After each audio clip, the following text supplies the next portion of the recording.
ជំរាបសួរពុកម៉ែបងប្អូនទាំងអស់គ្នាបាទនេះគឺជារបៀបកាត់សាច់សំណាញ់របស់បងប្អូនមិនសូវជាជំនាញប៉ុន្មានទេក្នុងការកាត់សាច់សំណាញ់ប៉ុន្តែអានេះគឺជាតិចនិចនៃអ្នកធ្វើសំណាញ់នីមួយៗក៏តែងតែមានតិចនិចផ្សេងៗគ្នាដើម្បីកាត់សាច់សំណាញ់ឲ្យស្អាតល្អហើយនេះការកាត់សាច់សំណាញ់នេះគឺមិនបានរៀនមកពីណាទេគឺ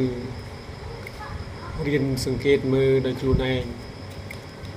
កាត់ដល់របៀបណាទើបសាច់សំណាញ់វាមិនសាញមិនដាច់ហើយយើងដំឡោះតន្លោះមកស្រួលយើងនេះមកយើងឲ្យវាថ្លោះមកយើងអាចយកទៅដៀងភ្ជាប់គ្នាបានហើយកន្ត្រៃនេះខ្ញុំមិនបានកាត់ទេខ្ញុំយកមុខវាយកអំបោះនេះតិចទៅវាដាច់ទៅ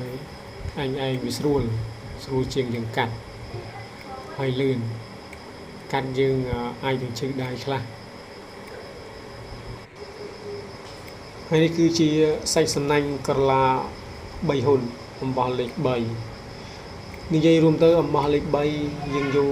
មកដៀងសំណាញ់គឺស្អាតមែនតើបងប្អូនស្អាតប៉ុន្តែមិនដឹងជាធ្លាក់លឿនឬក៏ធ្លាក់យឺតទេពេលយើងបង់ទៅអានឹងបញ្ហាធ្លាក់លឿននិងធ្លាក់យឺតនោះវាអាចមកពីបញ្ហាជើង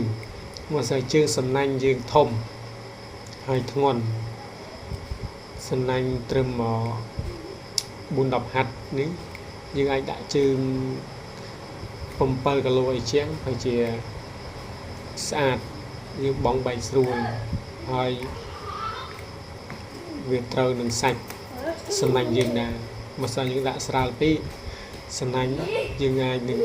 វាធ្លាក់ស្ពឹកអញ្ចឹងហើយសម្រាប់ពុកម៉ែបងប្អូនដែលចង់ចូលសំណាញ់តបងយើងត្រូវតែបំពាក់ជើងធ្ងន់ល្អជាជាងយើងដាក់ជើងស្រាលពេលយើងបង់មុខទឹកហូរបាទ